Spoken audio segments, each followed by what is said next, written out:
Welcome to the Deathcast. Now, let me refer you back to your statement that you gave Officer Ridge.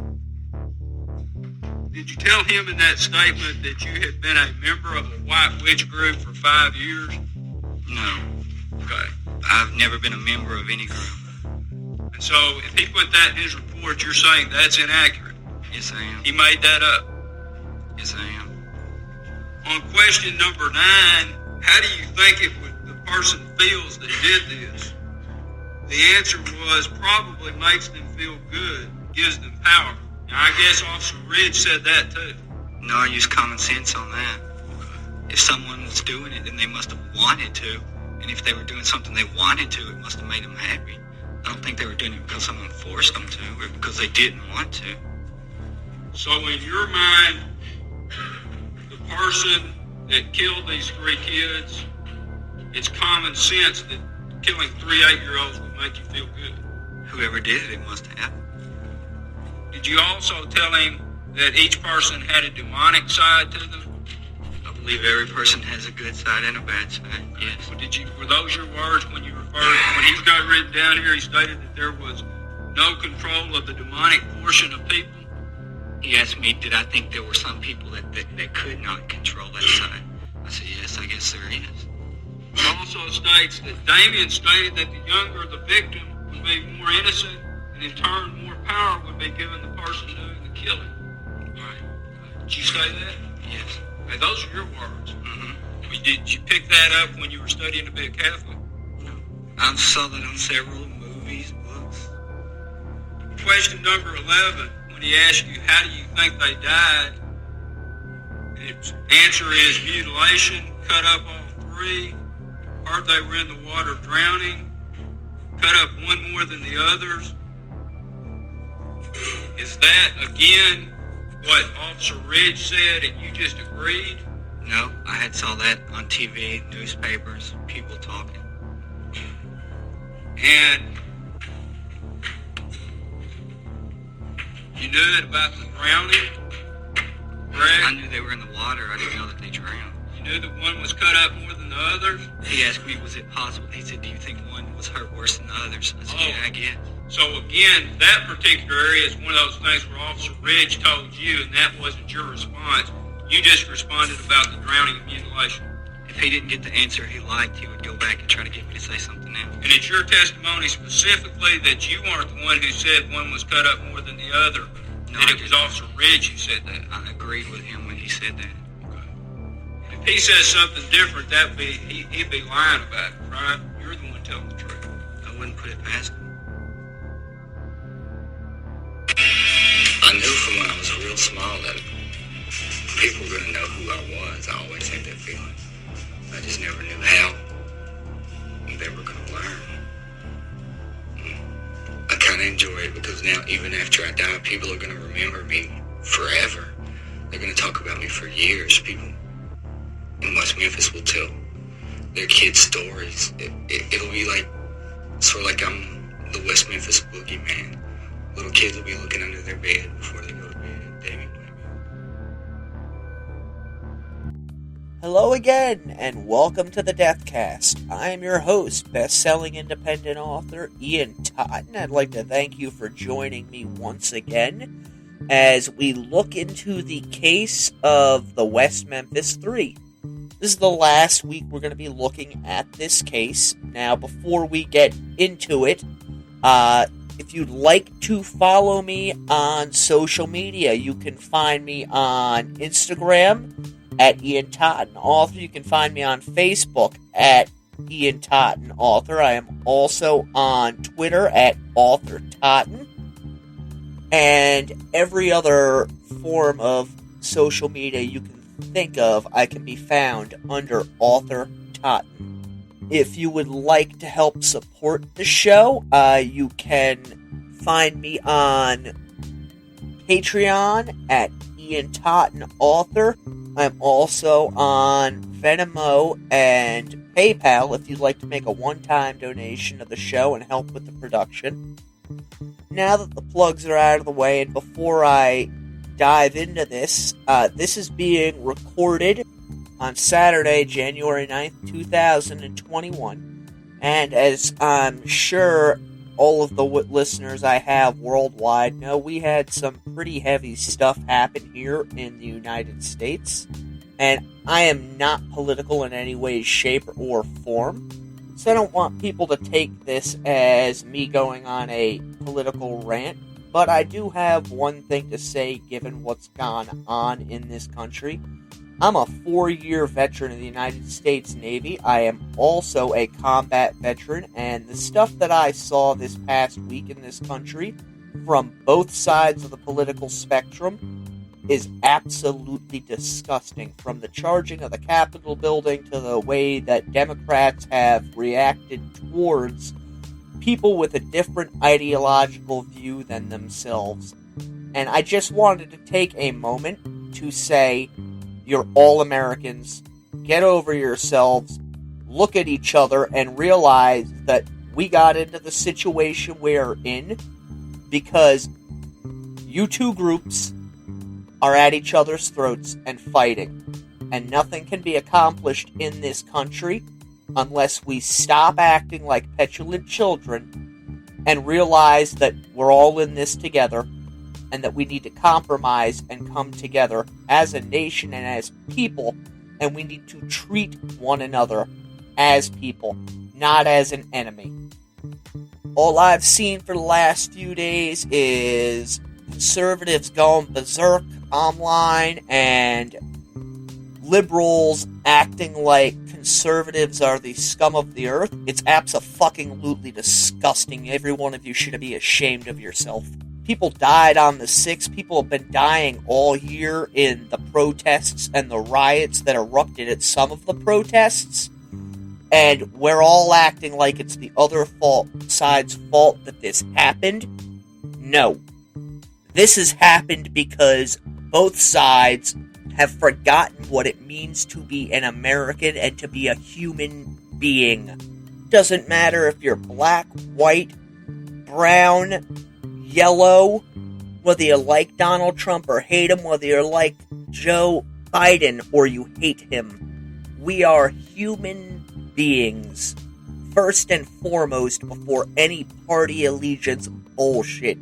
And if you can't get that through your head, maybe you don't need to listen to my show because it's obvious you're too fucking stupid to grasp any concept of reality. You're so far up your own asses frickin' with your political ideology and hating one another that you cannot figure out that none of that shit matters.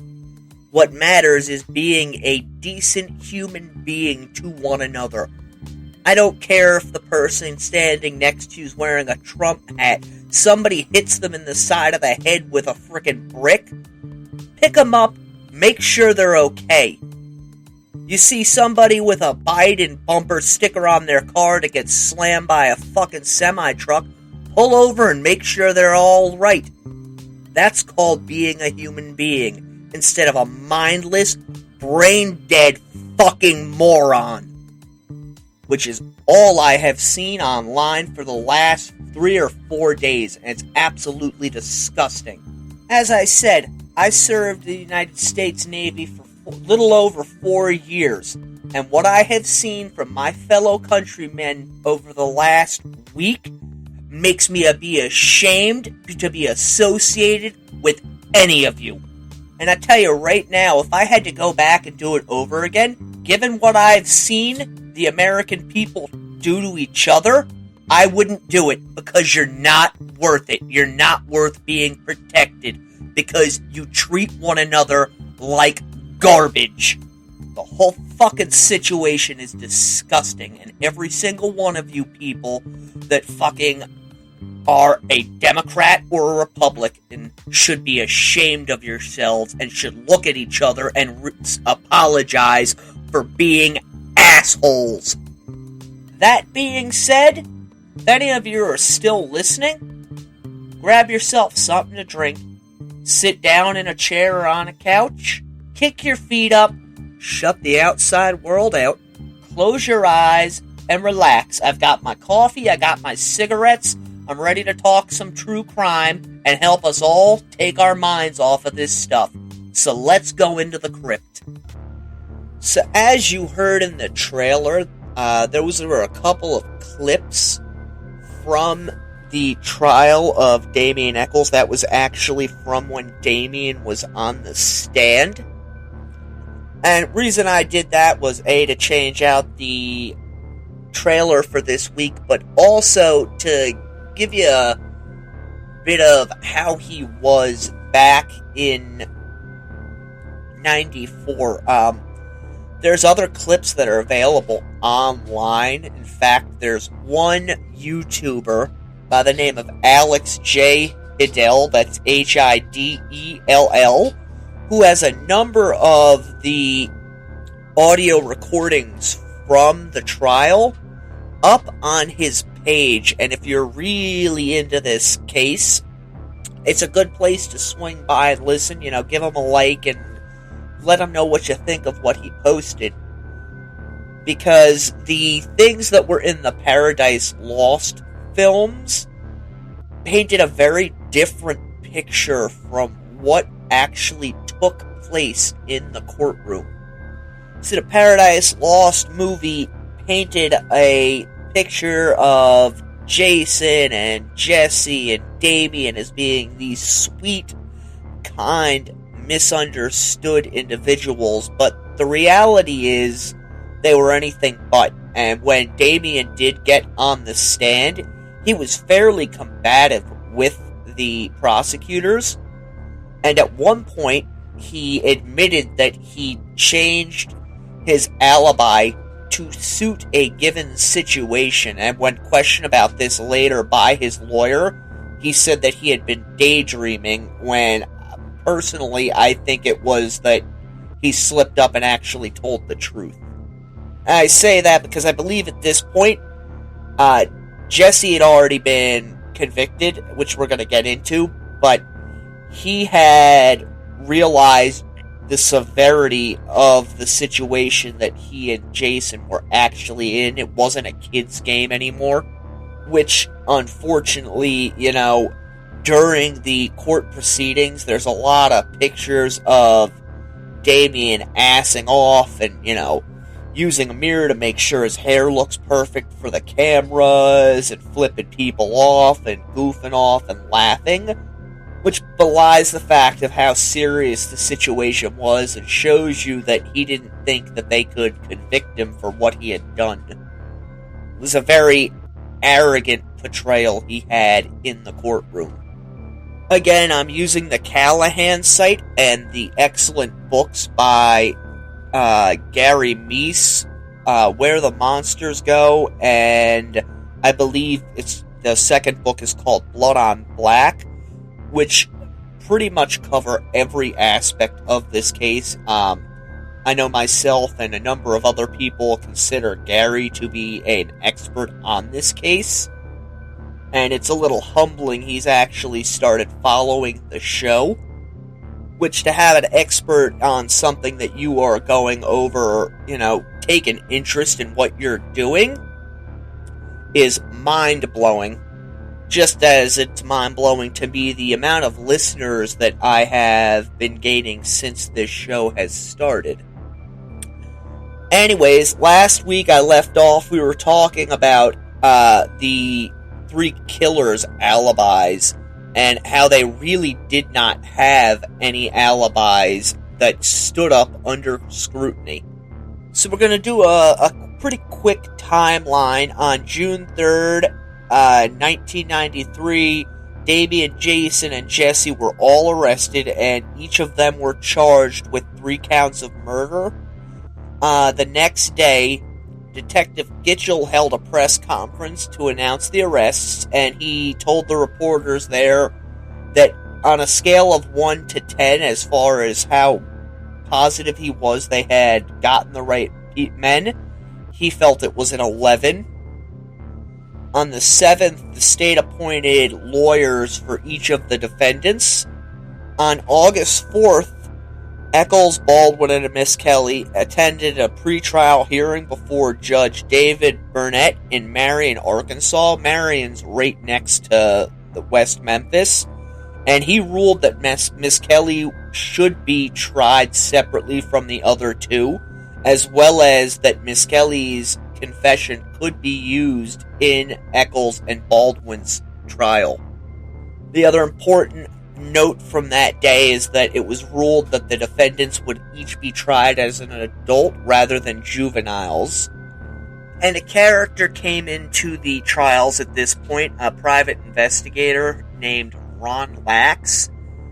Initially, he said he was going to donate his services to the defense team, although later he would send them a bill for the work he had done.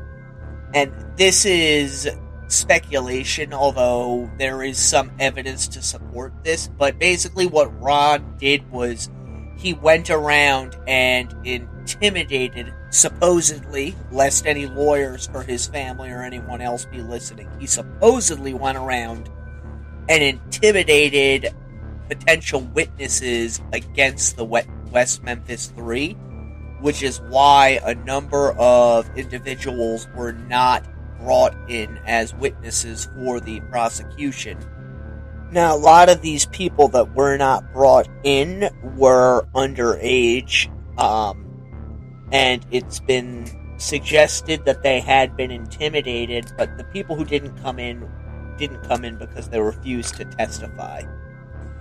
Now, there was a bunch of different pre-trial things going on from this point onward. It was decided that Misskelley's trial would start in January of 1994, while both Echols and Baldwin will be tried together in February in Jonesboro, Arkansas.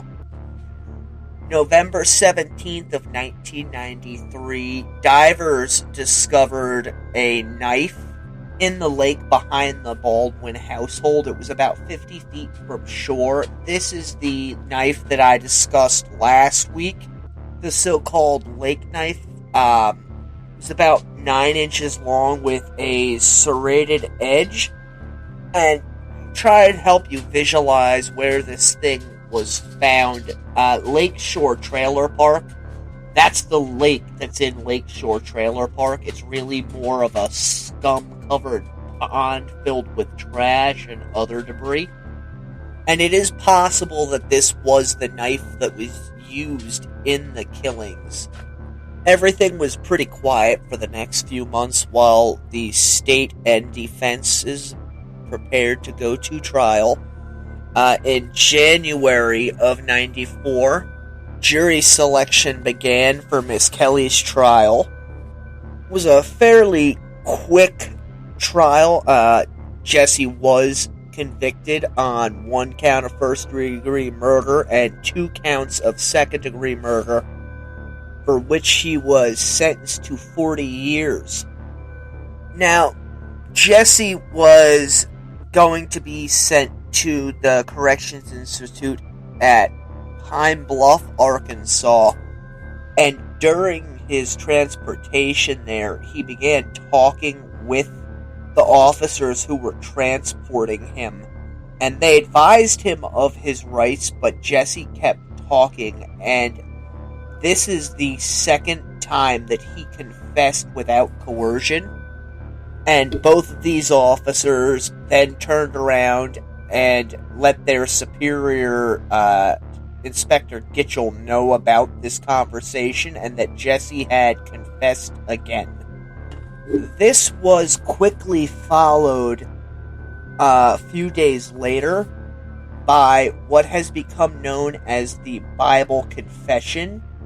See, word got back to Misskelley's lawyer, I believe Dan Stidham, that he had confessed to the police again, and naturally, this was going to mess up their chances of appealing his conviction. So Stidham went up to the prison and began talking with Jessie, and Misskelley started spilling his guts, at which point Stidham stopped him and went and retrieved a Bible as well as a tape recorder, and it was just the two of them in the room together. Again, this was an uncoerced confession. Misskelley pretty much told his lawyer that he had lied to the cops on a couple of different areas in his initial confession, specifically having to do with the time of day it took place, and what was used to tie up the boys. And the reason he gave for this was that he was trying to trick the cops to see what it was that they actually knew. And when Stidham asked why he was telling him this, Misskelley said it was because he had asked him to put his hand on the Bible, and if the police had done that, he would have told them the truth. I'm going to read a quick excerpt from Misskelley's confession to Dan Stedman. Okay, Jesse, a few minutes ago I asked you about making some statements to the officers when they transported you from Piggott to Pine Bluff. You told me that you had told them some stuff, is that correct? Misskelley, yes, sir. Stidham, and at first you told me that you were just making it up, that you were lying to them, and then you placed your hand on the Bible and told me that you were there when those boys got killed. Misskelley, yes, sir. What's the truth, Jesse? I want to know the truth. Misskelley, the truth is, me and Jason and Damien did it. Stidham, you were there when the boys were killed? Misskelley, yes, sir. Stidham, now, what's going to be very important is for you to tell me why it was that you have been maintaining that you weren't there all the time. Misskelley, I was scared. Stidham, what were you scared of? Misskelley, I always lied, and I hadn't ever put my hand on the Bible and swore. Nobody didn't tell me to do that. If they would have told me that at first, I would have done it. Nobody told me to put my hand on the Bible. Okay, so basically you've been lying to me and Mr. Crow for the past 7 or so months about not being there when in fact you were there? Misskelley, yes, sir. Okay, Jesse, let's start from the beginning. I understand that you'd received a phone call from Jason sometime before the murders. Remember when that was? Misskelley, on Monday. And Misskelley did tell Stidham that, he could prove that what he was saying was true, as he had been drinking that evening. Vicky Hutchinson, the one who had seen Damien and Dominique Tier walking near the crime scene, had gone out and bought him a bottle of Evan Williams whiskey. And in Misskelley's confessions, he had stated that he was drinking and that Damien and Jason were drinking as well, although they were drinking beer. Misskelley said that after he left the murders, he was really upset by what had happened. He had gotten sick, and that he had smashed the Evan Williams bottle underneath a very specific overpass. And after leaving the jail, Stedman decided, he was believing him, but not fully. He decided that they needed to go see if they could find this bottle underneath the overpass. So he and another lawyer drove out to this overpass in the middle of the night, and lo and behold, they found the smashed Evan Williams bottle underneath the overpass. And I'm not talking, just shards of busted glass. They actually found the bottle with part of the label still attached to it. And at that point, Stedman knew that Misskelley was telling the truth. Now, a few days later, Misskelley decided that he wanted to confess yet again, this time to the prosecutors against Dan Stedman's objections. There's this false narrative out there that Misskelley was pressured by the prosecutors to confess to them. That never happened. What happened was Misskelley decided he wanted to talk to them because he needed to get it off his chest. And Dan Stedman was there, and he pleaded with Misskelley not to speak with them because he knew that it would severely hamper their chances of appealing his conviction. but Misskelley was not to be dissuaded. Another part of this false narrative is that the prosecutors had promised Misskelley that his girlfriend would be allowed to come and visit him in the prison. This, too, never happened, at least not in the way that the West Memphis 3 supporters like to paint the picture. Misskelley had asked if his girlfriend would be able to come up and visit him, and the prosecutor told him he wasn't certain that that would be able to happen, and asked Misskelley, knowing this, if he still wished to proceed with his confession, and Misskelley agreed to continue with his confession, knowing that it was probably not going to happen that his girlfriend would come and visit him. So after this confession, Misskelley agreed to testify for the prosecution, although a few days later he did change his mind and decide that he was not willing to testify. The same day that Misskelley decided he was not going to testify, the Baldwin Echols trial opened, and it doesn't seem like either Echols or Baldwin put on much of a defense. I mean, if you can see film footage from it, Jason Baldwin pretty much sits there playing the scared, frightened child, while Damien is laughing and joking with his lawyers and people who are in the gallery the entire time.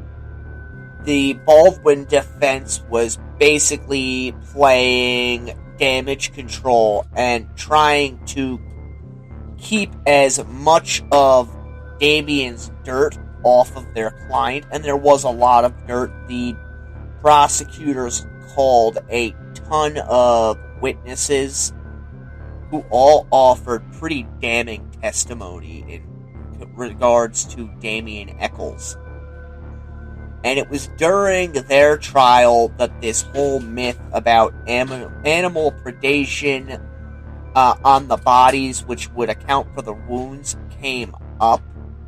And supporters have taken to this, with some believing that a pack of roving dogs actually dragged the boys' bodies into the water after the real killers supposedly had left their bodies, while others believe that a group of ravenous, fast-moving snapping turtles had descended upon the bodies that were in the water.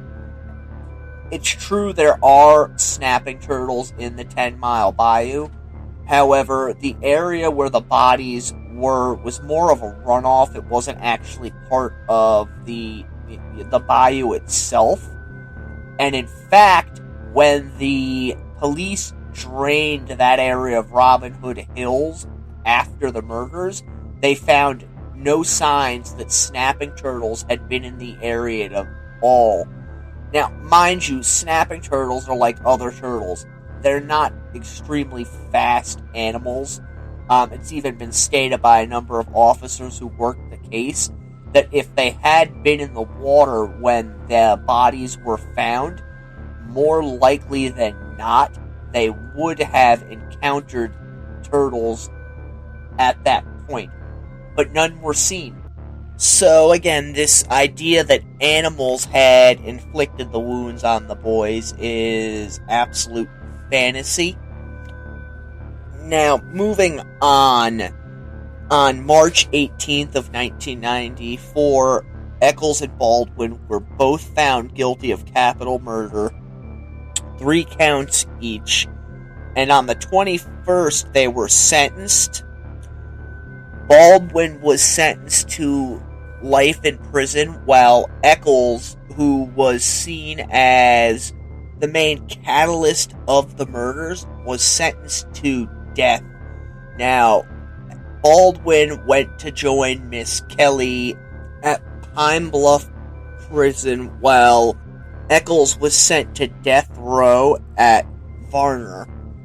Naturally, they appealed their cases not long after this, but because of the evidence that was presented at trial, as well as Misskelley's multiple confessions, they were denied.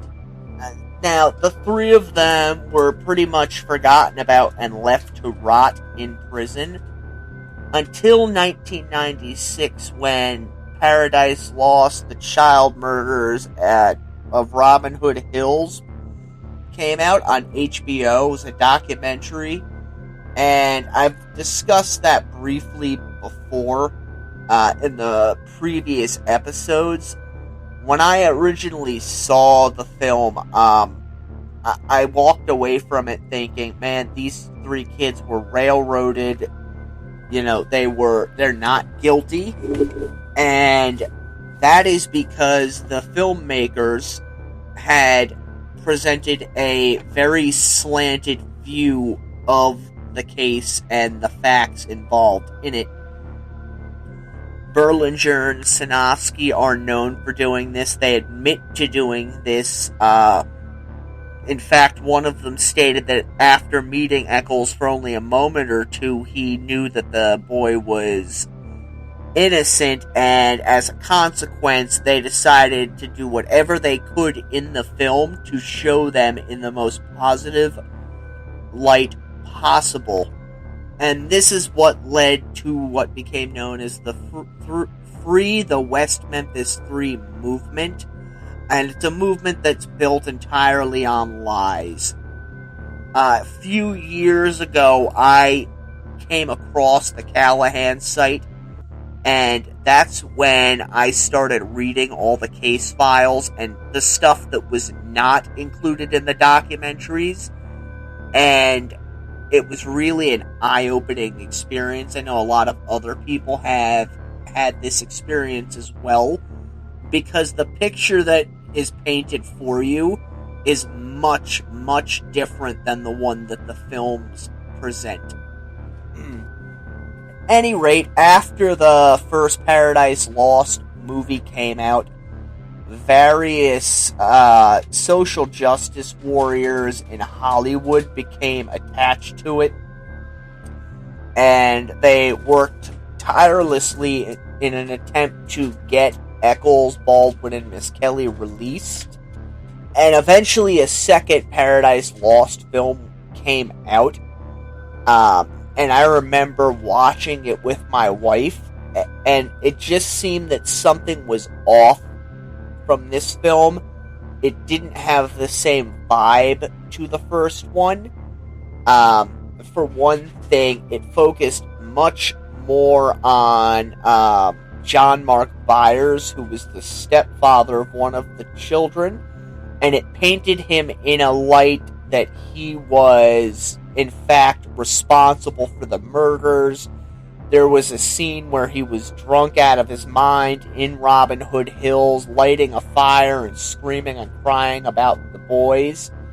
It came out quite a bit later after this film came out that the Berlinger and Sinofsky had actually paid Byers something, an obscene amount, like $500 an hour, to work on the film with them and to act in the film.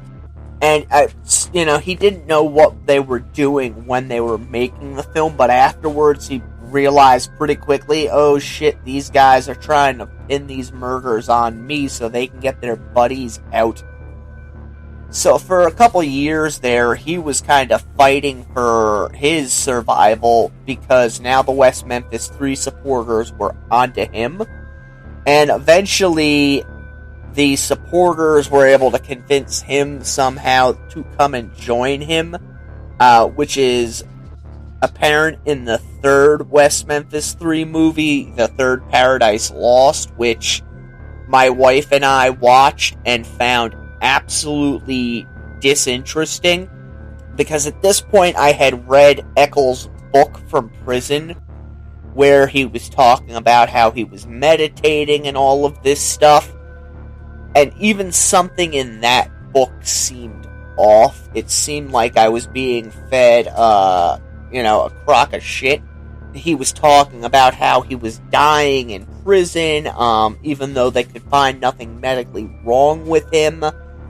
And basically what it boils down to was him pissing and moaning over the fact that he was caught for the crime that he had committed and was no longer allowed to be free among polite society.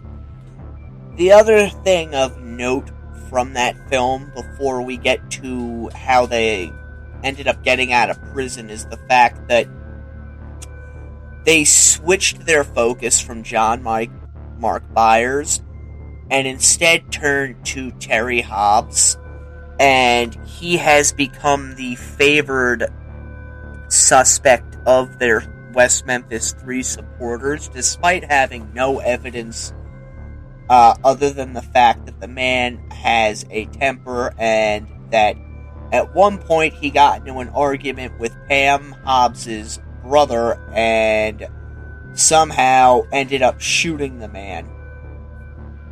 Which, despite, what they want to say, he shot a man in a drunken argument does not make him a triple child murderer.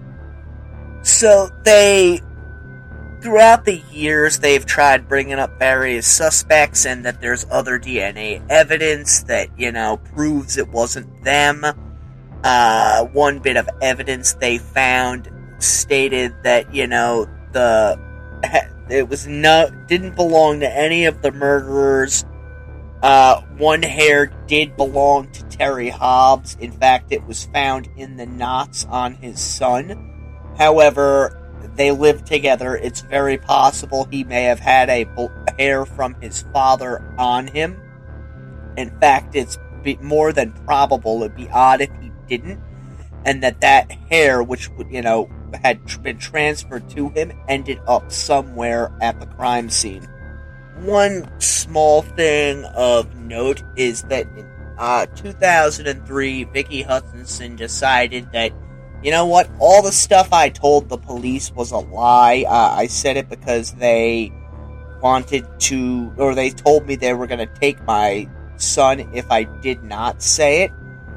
However, Vicky Hutchinson has also been known to lie about many other things, and the stories that she gave the police concerning seeing Echols and Dominique Tier, or possibly Jason Baldwin, near the crime scene did not change from telling to telling, and it's more likely that the West Memphis 3 supporters got to her and put pressure on her in order to get her to recant her story.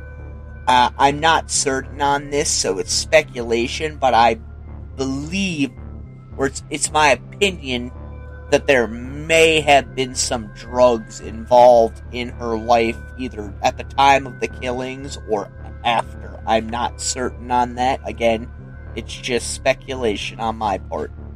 Another maneuver they tried was to get the case thrown out, claiming jury misconduct, which again fell on deaf ears. The courts knew the correct men were in prison and basically ruled that whether a member of the jury talked to a police officer or not before the trial was irrelevant, as the evidence showed that the 3 men incarcerated were there for good reason.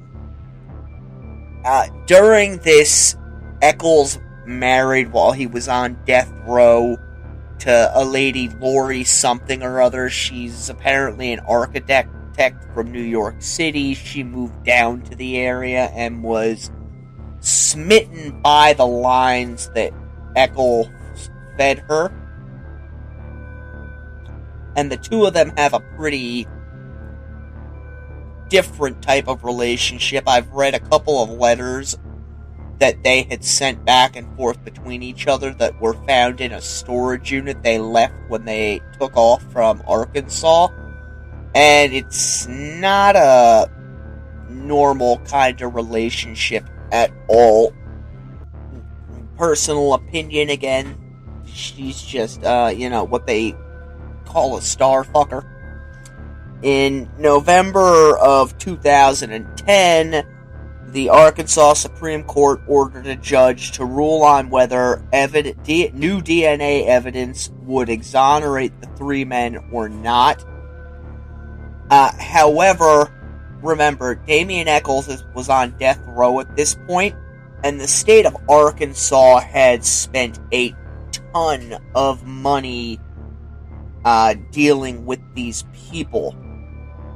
So, before the judge could ever turn around and rule on this DNA evidence, which, by the way, has never been released by the defense team, which is telling, as my suspicion is it probably does not exonerate their clients, despite the fact that they continue to this day to claim that they have DNA evidence.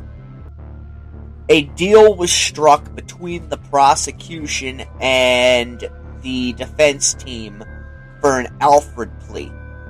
Now, basically what an Alfred plea means is that the prosecution has enough evidence to secure a conviction while the defendants agree to plead guilty while still maintaining their innocence.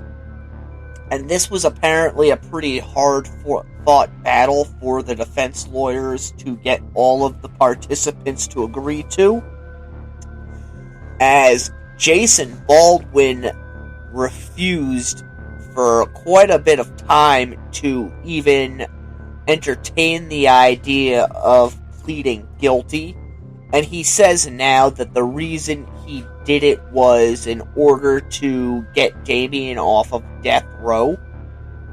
But more than likely, he was leaned on by everybody to, look, you want to get out of prison, this is the only way you're getting out because they've got enough evidence to keep you in here for the rest of your life. Which, going back to the DNA evidence, says to me that the defense team knew that the DNA evidence that they had was complete garbage. So, in 2011, the West Memphis 3 agreed to the plea agreement and were released from prison after serving 18 years. And, you know, as could be expected given the high celebrity nature of this case, they went on basically a speaking tour, with the three of them basically being portrayed as, you know, saintly young men who had been railroaded by the Justice Department. And it's very similar to Jack Unterweger, who was an Australian serial killer who ended up getting released after he wrote some books from behind prison bars, and celebrities again stepped in and, you know, basically lobbied for him to be released, only for him to come to the United States and continue with his murders. So Hollywood really knows how to pick the winners, in my opinion. Anyways, the prosecutor in the case caught a lot of flack from the people of Arkansas, and despite what has been said by the West Memphis 3 supporters, a lot of the parents were still, and still are, angry over the fact that their children's murderers were released from prison. I know that the Hobbses and the Moores do not believe that they are innocent, despite what the supporters of the West Memphis 3 try and portray. And I'm going to illustrate this by reading a letter that Todd Moore had sent out. I am the father of West Memphis triple murder victim Michael Moore. I am writing this in response to your editorial in the June 6th edition of The Sun titled Justice Unserved. It has always been my opinion that justice was served when Damien Echols, Jason Baldwin, and Jessie Misskelley were convicted in 1994 for the brutal murder of my son and his friends. The three men who slaughtered my son were convicted by two juries that found them guilty in 1994. Despite this, the Arkansas Supreme Court generously granted the murderers the opportunity for a new evidentiary hearing to be held December 5th, 2011, to show evidence they claim proved their innocence. They could have been granted a new trial to prove these claims of evidence. Instead of presenting their new evidence in open court last December, they opted to plead guilty to the murders in August of 2011 in exchange for time served. Second District Prosecuting Attorney Scott Ellington agreed to accept the defense's plea offer for vague reasons we still don't understand. Family members learned of the deal only at the last minute. The district attorney was new to the case, but whatever the rationale, this continued to make the convicts guilty as a matter of law. The defense team avoided sharing the results of the tests of everything with us by preemptively entering a guilty plea for their clients. Thanks to the plea deal, we may never know exactly what the defense found when the evidence was retested.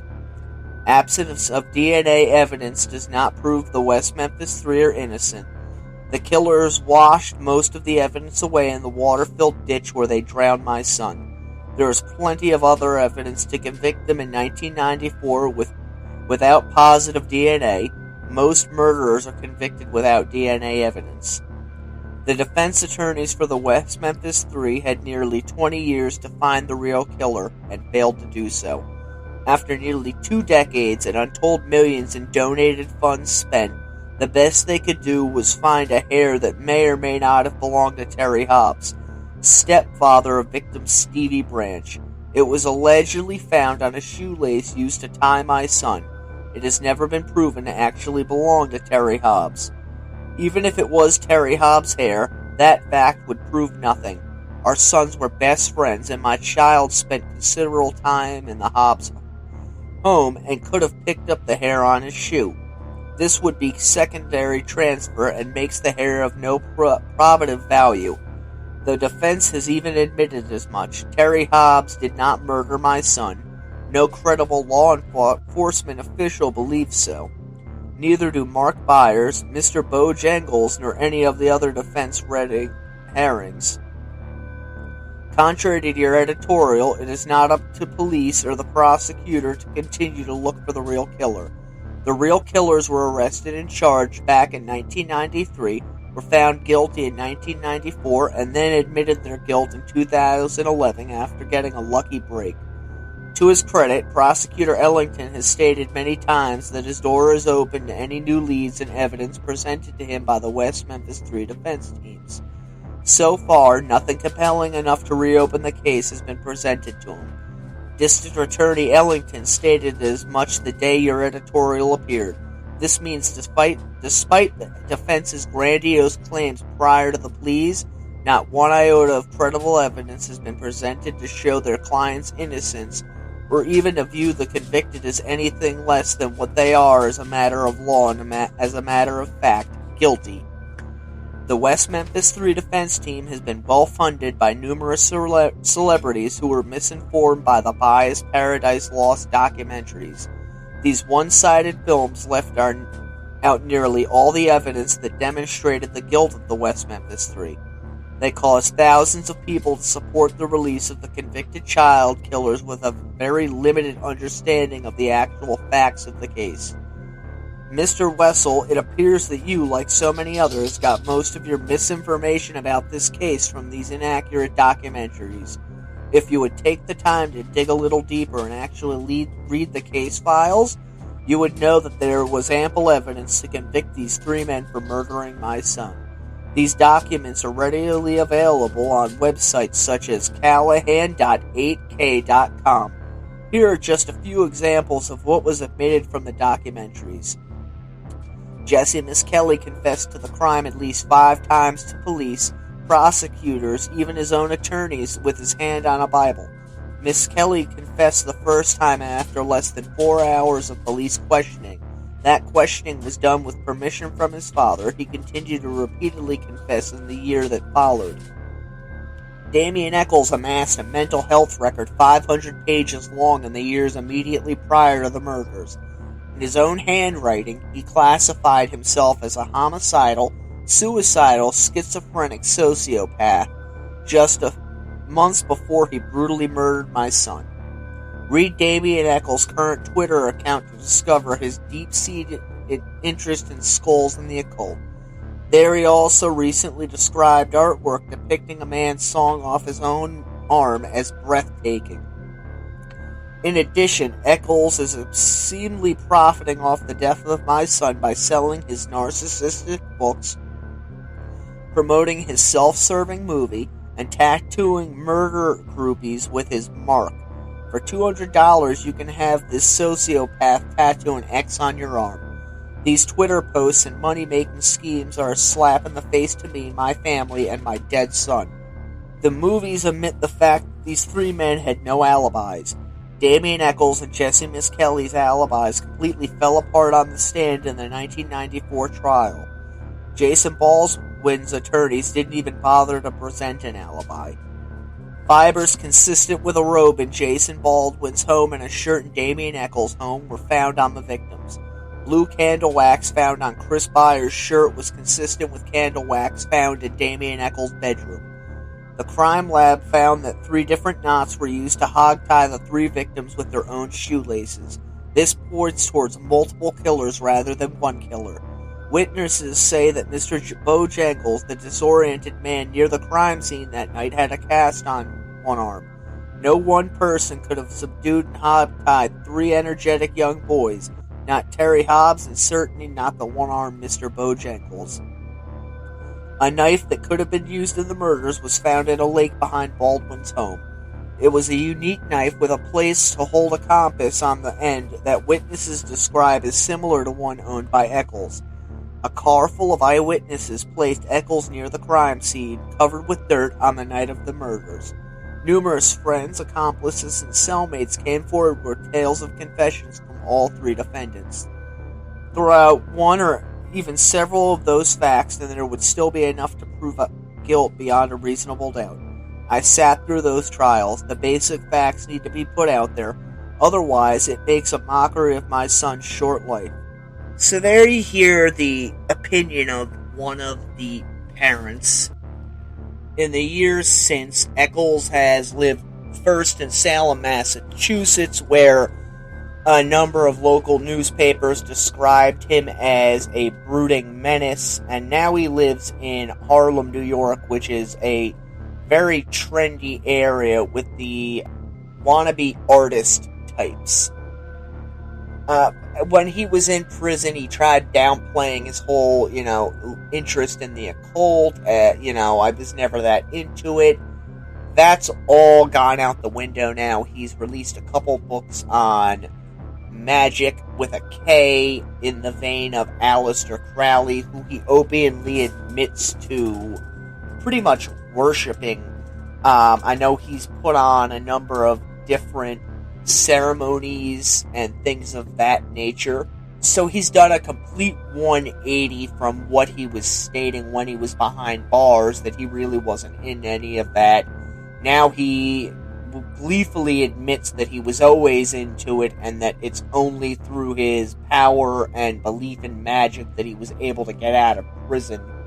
He's put on a few different art shows that have pretty much done nothing, or Echols' artwork is absolute crap, and it's obvious from looking at it that he has a lot of deep-seated mental issues to this day. It's all dark and mostly involves violence in one form or another.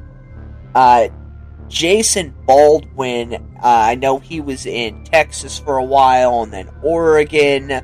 He supposedly was part of, some innocence project, not-for-profit, that has failed to produce anything. And he also, a few years back, maybe 4 or 5, had started a Kickstarter to write his life's work, promising the book would be released on a certain date, and it raised something like $30,000. No book has been produced to date, nor has he given any update that I am aware of.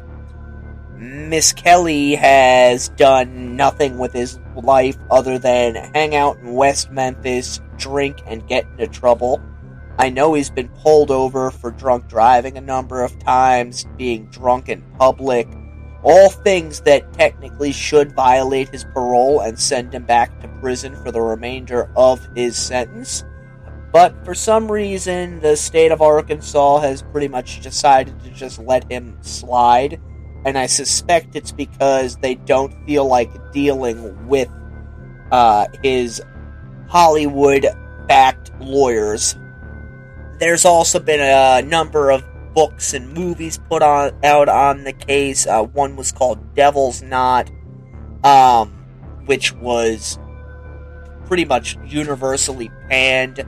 Mara Levert put out a book which was laughably bad. I believe I discussed that last week, where Baldwin claimed to basically rule the yard in prison. There was also another movie, I think it was called West of Memphis. That too was universally panned. And the one thing I haven't seen brought up anywhere is the fact that there are Son of Sam laws in this country, which, if you don't know what that is, a Son of Sam law basically means that a convicted felon cannot make money off of the notoriety of their crimes. Well, two of these individuals have. That's Misskelley and Damien Echols. And I'm wondering why they haven't been slapped with cease and desist or had their profits from these films seized by the government. But I suppose that's one of those things you can get away with when you hang out with people like Johnny Depp. So the last thing I'm going to touch on really quickly is the programs that came out in the last year or so. I think it was for the Lifetime Network. They had some firefighter who now has decided he is a criminal investigator, and he stated during this that he was gonna, find the real killers during his special, and that he would, expose new evidence. He didn't. It was just an idiot rehashing the same old, tired, worn-out, false narrative that the West Memphis 3's supporters have put out there. He stated in it a couple of times that he was going to force the defense to give him that DNA evidence so he could get it tested. That will never happen. He's not part of the case. If the parents of the victims can't force the defense to turn it over to them, they're not going to turn it over to that clown. And if you happen to have been unfortunate enough to sit through any of these specials that this guy did, they were just completely horrible. So that's really it so far as the West Memphis 3 go. This went much longer than I thought it would, but that's okay. It's one of those cases. As I said at the beginning, this is that one case that I am really fascinated with. And hopefully you've seen, if you've listened to the other 2 episodes, the actual evidence against the 3 men that were convicted, and understand why they were convicted, as well as why they are still convicted of the murders of Michael Moore, Stevie Branch, and Christopher Byers. Because those 3 boys are the real West Memphis 3, not the sleazy, slimy, convicted murderers who were able to get out of serving out their sentences because they had high-powered friends backing them. That's it for the Deathcast this week. I will be back next week with an all-new case. I think we're going to go somewhere a little nicer than Arkansas next week. If you enjoy this show, please share it with your friends on social media. Leave a 5-star review wherever it is that you get your podcasts. And until next week, stay safe and stay morbid.